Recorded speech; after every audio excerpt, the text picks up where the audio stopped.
everybody, welcome to this week's Weekly Roundup.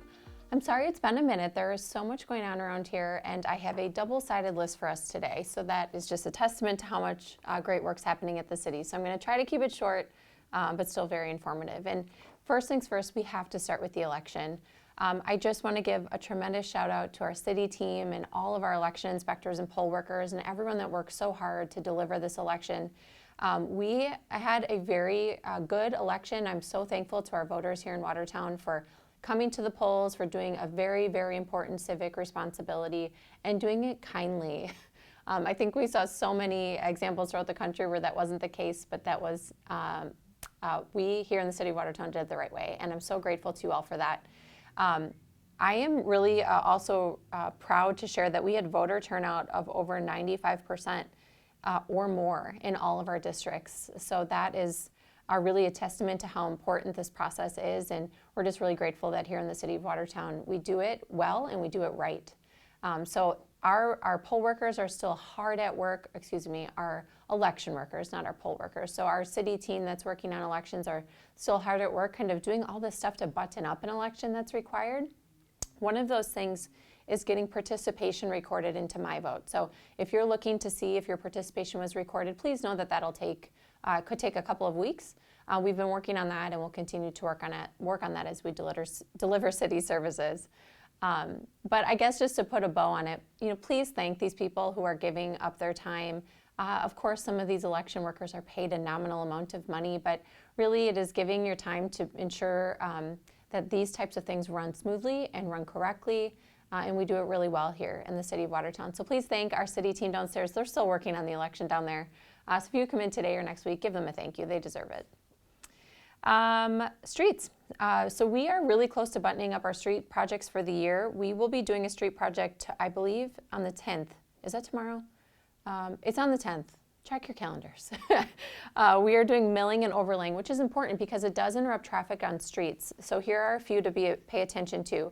West Main Street to from the bridge to Water Street, South 9th Street, Kleiman Street to Western Avenue, East Milwaukee Street, 3rd to 4th Street, and Spring Street, 4th to 5th Street. So again, those are a mill and overlay where we kind of take off the top layer of pavement and then put down a new layer of pavement. So again, that's November 10th. So please be on the lookout for those roads to be temporarily closed.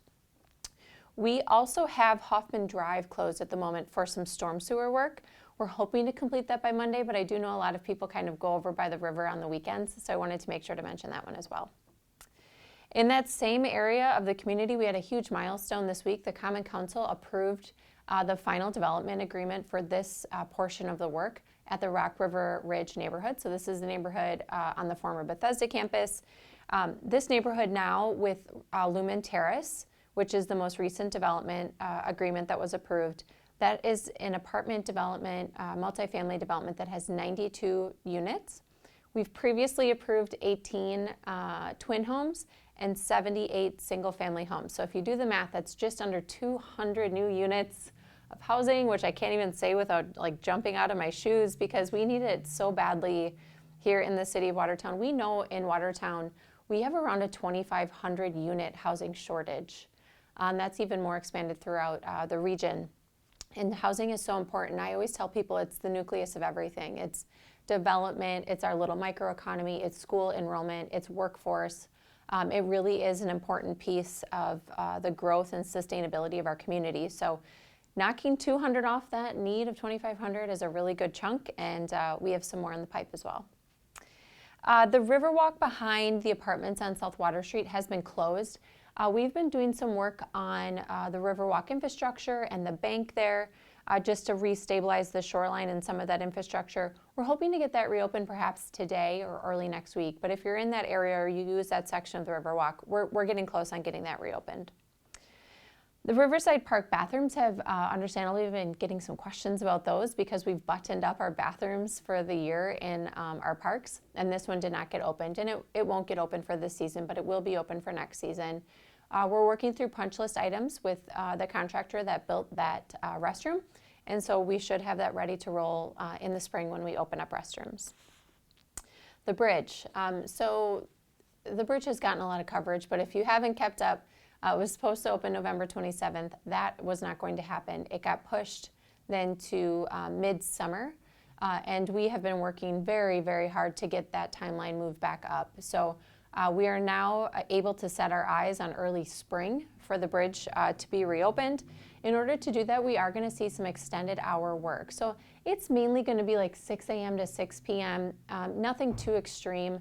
But I do want you all to have awareness that there will be work happening beyond our usual construction hours, which is 7 a.m. So you may hear machines turn on or see machines on at 6 a.m. to get those warmed up. So they'll be using extended work hours. And then we're also going to be doing a drawdown of the Rock River. And so that drawdown happens at a 1/2 foot per day, and it's about a 5-foot maximum drawdown. So we're going to start that process on Sunday. We will have an environmental consultant that's monitoring for any critters that might get stranded that need to make their way back into the river.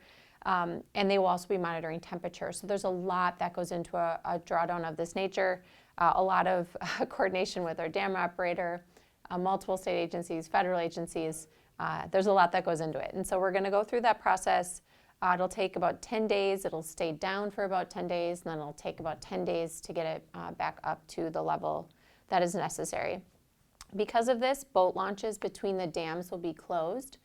So if anyone is still using it for accessing the river, that will be an adjustment that will be made. Also in the downtown, in advance of the reconstruction of Main Street in 2028, we'll be holding a public involvement meeting on Thursday, the 14th, from 4 to 6 p.m. You can come anytime in that time frame. It's more like open house style. There will be a presentation at 5 p.m., but people can come in and out between 4 and 6 p.m.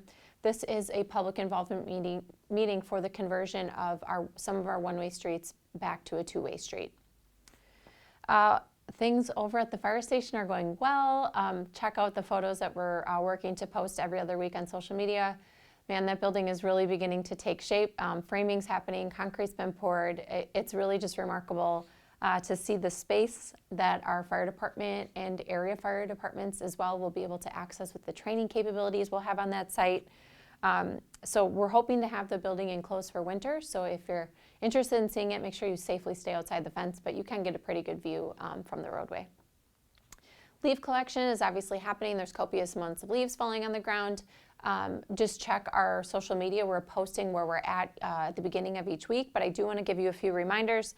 Only leaves can go in your bags, you guys. So we do have putting it in bags or pushing it to the curb. We still have both options, but if you're bagging it, make sure there's only leaves in that bag. And then please do not staple or tape the bag shut. We just need those folded shut. That's very important for us. And then please make sure that only compostable bags are being used. We do have some of those available at the street department if you need those. Last and very important, please do not park in front of the leaves or the bags. We can't get through with our crews to get those picked up. I wanted to highlight a couple of important meetings next week. So our Public Works meeting on Tuesday, we'll be hearing a presentation from Applied Technologies. They are giving a presentation on the wastewater treatment plant facility plan. And this may seem a little heady for some, but this is really important. This is a 20-year plan on the needs and potential expansions or improvements of our wastewater treatment plant over by the river on the south side.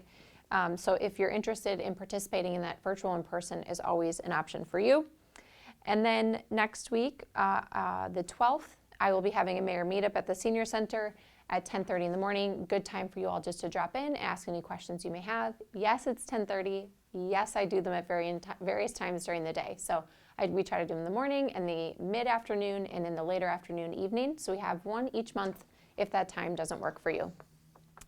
A few events that I want you to pencil in because they're good ones and we don't want anyone to miss them.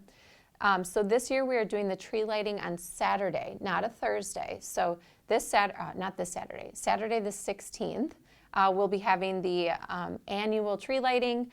We have a couple of items that will be at the tree lighting itself, but in advance of that, I would encourage you to buy one of our big ornaments and decorate it. I always love seeing the decorated ornaments that go up on the tree. You can get them back if you'd like them back. But they're just a big bulb ornament that you can decorate with your friends, with your family, with yourself. And then we'll get those put on the tree, or you can place them on the tree at the tree lighting. At the event itself, it begins at 5:30 on Saturday the 16th. We will have the carolers, which is awesome. We'll have the Make Your Business Sparkle trees lighting up for the first time.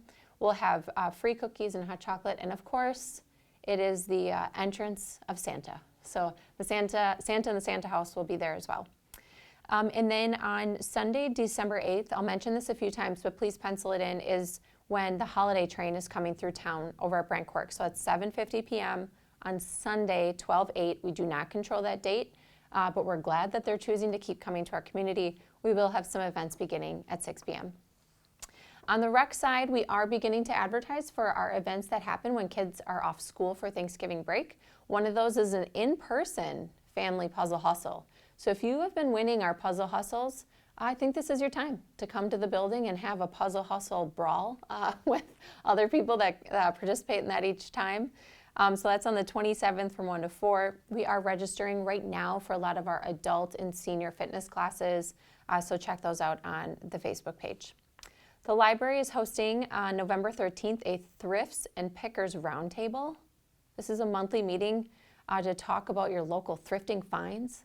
And if you are a picker, all your local items that you've been able to find at antique stores and wherever else pickers go, they have some great information on their website and the Facebook page on how to attend that event. Okay, Veterans Day, very important. So Monday is Veterans Day. City Hall will be closed. The library has amended hours from 8:30 to 2. And then most importantly is the event that's happening to honor our veterans here in the community, and that's at 11 a.m. at the Moose Lodge this year. So please plan to join, take your lunch hour if you can, and honor the veterans in our community and in this country at 11 a.m. at the Moose Lodge. For the weekend, there is a ton of stuff, as always, on Watertown Tourism's list: fish fries, bingo events. At this point of the year, it's always so important. It's important all the time, but it's important to really recognize the value of spending your money locally. These are the months where our local small businesses really can generate a lot of their revenue. So please make sure that you're frequenting all of our small businesses throughout the community. And obviously, with the bridge being out, our downtown businesses are looking for your support now more than ever. I would just encourage us all to be intentional about the choices that we're making, about where we eat, about where we buy products, and the best you can, please make time to give that purchasing power to our local small businesses. That's all that I have. Have a good weekend. See you next time.